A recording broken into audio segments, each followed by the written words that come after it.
السلام علیکم ورحمۃ اللہ وبرکاتہ۔ بسم اللہ الرحمن الرحیم۔ ایک ابلانڈا کتنے کا ہے؟ گاڑی روک کر خاتون نے بوڑھے غریب سے پوچھا۔ 300 روپے کا ایک بیٹی۔ بزرگ نے سردی سے تھرتھراتی آواز میں کہا۔ 100 روپے کے 4 دیتے ہو تو بولو۔ خاتون بولی، لے لو بیٹی۔ بزرگ یہ سوچ کر کہا کہ کوئی گاہک تو ملا۔ اگلے دن خاتون اپنے بچوں کو لے کر ایک مہنگے ریسٹورینٹ گئی اور سب بچوں کا من پسند کھانا آرڈر کیا۔ کھانا کھانے کے بعد جب بل 1800 روپے آیا تو پرس سے 2000 روپے نکال کر دیے اور "دی کیپ چینج" کہہ کر چلی گئی تو گویا اس خاتون نے اپنی فتح اس میں سمجھی کہ جس بوڑھے انڈے بیچنے والے کو زیادہ پیسے دینے چاہیے تھے تو اس کا حق مار لیا، اور جو پہلے ہی بڑے ناموں کے ریسٹورینٹ بنا کر عوام کو لوٹ رہے ہیں ان کو 200 روپے زیادہ دے دیے۔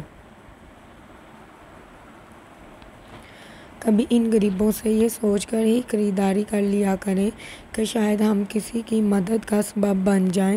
سوچیے گا ضرور۔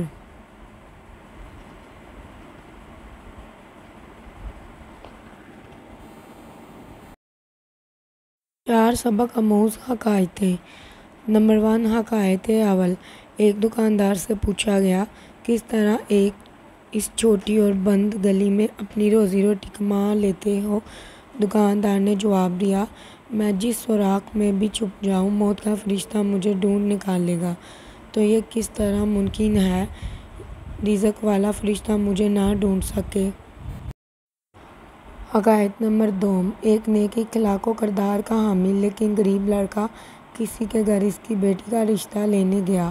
بیٹی کا باپ بولا، تم غریب ہو اور میری بیٹی غربت اور تکالیف کو برداشت کرنے کی طاقت نہیں رکھتی، اس لیے میں تمہیں اپنی بیٹی کا رشتہ نہیں دے سکتا۔ پھر ایک بد اخلاق و بد کردار لڑکا اسی لڑکی کا رشتہ لینے گیا تو اس کا باپ رشتہ دینے کے لیے راضی ہو گیا اور اس کے بد اخلاق ہونے کے بارے میں یہ کہا، اللہ اس کو ہدایت دے دے گا انشاءاللہ۔ تو اس کی بیٹی نے کہا، بابا جان، کیا جو اللہ ہدایت دے سکتا ہے وہ رزق نہیں دے سکتا؟ یا ان دونوں خداؤں میں کوئی فرق ہے؟ حقائق نمبر 3۔ حضرت طائی سے پوچھا گیا، تجھ سے زیادہ بھی کوئی سخی ہے؟ کہا، ہاں ہے، وہ مرد جس کی 2 بھیڑیں تھیں، ایک کو ایک رات میرے لیے ذبح کیا تو میں نے اس کے جگر کے لذیذ ہونے کی تعریف کی، دوسرے دن صبح اس نے میرے لیے دوسری بھیڑ کو بھی ذبح کیا اور میرے لیے کباب بنائے۔ پوچھا گیا، تو نے اس کے ساتھ کیا کیا؟ کہا، میں نے اس کو 500 بھیڑیں دیں۔ تو کہا کہ پھر آپ اس سے زیادہ سخی ہوئے؟